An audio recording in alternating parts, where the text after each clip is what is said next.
La Minute Littéraire avec Sabina. Bonjour Sabina.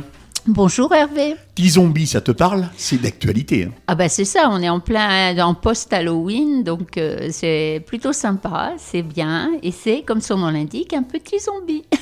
D'accord, c'est pour les enfants?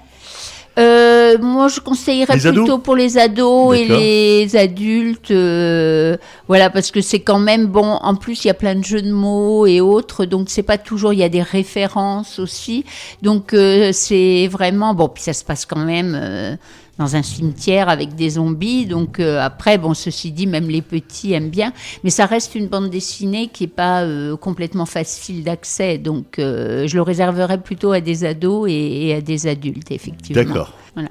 Alors, pour aujourd'hui, moi, je vous ai choisi le tome 2 qui s'appelle Sans famille. Alors, évidemment, Sans famille, ça s'écrit S-A-N-G, puisqu'on est quand même dans les histoires de zombies. Mais si on n'a pas lu le tome 1, on s'imprègne directement. On peut parfaitement, c'est une série de 4, mais on comprend très bien ce qui se passe.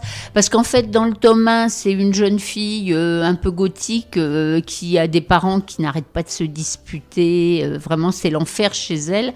Donc en fait, elle va se réfugier. C'est marrant, ça me rappelle quelque chose. Ah bon? Maintenant, je suis pas sûre que tous les enfants et ados dont les parents se disputent se réfugient dans des cimetières. Bon, elle dépareille pas, vu son look. Et bon, elle arrive à être adoptée par les habitants du cimetière. Et surtout, au départ, elle a failli être mangée par petit zombie, qui a un petit zombie. C'est lui, il est né zombie, ce qui est exceptionnel, puisque normalement on le devient. On n'est pas zombie. Alors lui ici, et il a un appétit insatiable. C'est-à-dire, il mange tout ce qui est à sa portée, de préférence les humains. Alors elle échappe à ça parce qu'en fait, elle écrit des livres et de la poésie, et du coup, il fait un deal avec elle et il accepte de ne pas la manger si elle raconte son histoire sous forme de poème. Donc, ce qui fait qu'elle intègre régulièrement le cimetière et elle parle avec les habitants. Et il se trouve que là, dans le tome 2, alors elle est secrètement amoureuse de petits zombies, de petits zombies comme on l'appelle, et en fait il se trouve que là il va y avoir une vraie bombasse, une zombie aussi qui arrive puissante, belle, etc. Et elle va prendre le cœur de petit zombie. Alors, elle va commencer par le prendre au sens propre. Elle lui arrache de la cage thoracique et elle le prend au sens figuré parce qu'après, il est là, lui, il est complètement énamouré et elle en fait ce qu'elle veut. Et elle, ce qu'elle veut, c'est prendre le pouvoir sur le cimetière. Et sauf que du coup, comment dire... notre chère Margotique, puisque c'est comme ça qu'elle s'appelle, elle va avoir deux défis. C'est échapper à Cassandra, qui est la nouvelle chef du cimetière. Bon, et Cassandre, on sait ce que c'est pas forcément quelqu'un de sympa dans la mythologie, puisqu'elle annonce toujours des malheurs, pour son plus grand malheur à elle, mais effectivement, elle lit dans le futur. Donc là, Cassandra, c'est vraiment l'erreur. Donc il va falloir qu'elle lui échappe pour ne pas se faire croquer. Et puis deuxièmement, elle voudrait bien récupérer son petit zombie de cœur. Et donc il va falloir qu'elle se montre encore plus puissante que Cassandra. Donc c'est toutes ces histoires-là. Alors l'avantage, c'est qu'il y a un fil conducteur, parce que dans le tome 1, c'était planche par planche. Et là, il y a un fil conducteur de toute l'histoire, et en même temps, ça reste plein d'humour. C'est drôle, le dessin est vraiment très... Enfin, je veux dire, les morts-vivants, ils sont... On retrouve tous les travers de l'humanité, avec à la fois les travers et les côtés positifs.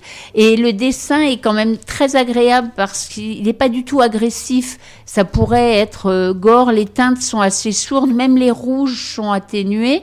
Donc c'est vraiment sympa. Et le trait du dessin est très précis. Donc ça donne quelque chose d'intéressant et j'allais dire facile à lire, non, mais c'est agréable parce que ça donne une fluidité à la lecture. ce qui est pas toujours évident dans des BD où finalement le dessin est assez chargé. Donc il faut à la fois entre les bulles et tout ça, là il se passe beaucoup de choses et c'est très suggestif, c'est-à-dire que par exemple les femmes sont très sensuelles, même si c'est des zombies, le gros patapouf, il est quand même vraiment bien gros patapouf, tout ça, et c'est truffé enfin vraiment ce qui est agréable, parce que moi je suis pas une fan, que ça soit clair, je crois que j'ai déjà dit aux auditeurs, oui. Je suis pas une fan de tout ce qui est gothique, gore et autres, et là j'ai pris beaucoup de plaisir à lire cette BD parce que les personnages sont attachants. Ils sont pas affreux entre eux, ils se font pas de cadeaux, mais ils sont pas affreux. Bon, comme ils vont toujours ressusciter, ils peuvent se faire les pires crasses, ils vont s'en sortir. On sait très bien que tout ça, ça va se rabibocher. Et du coup, on arrive à vivre au milieu de ça en oubliant presque que ce sont des zombies, quoi. Donc, c'est pour ça que c'était. Et bon, c'est un tout petit livre. Il y a une trentaine de pages.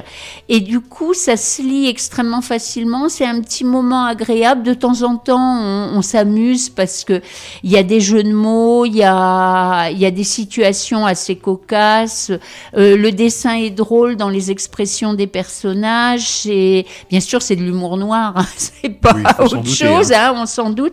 Il y a plein de références, on retrouve les personnages de The Walking Dead, qui était une série à grand succès, qui était elle-même tirée d'un comics qui s'appelait The Walking Dead aussi.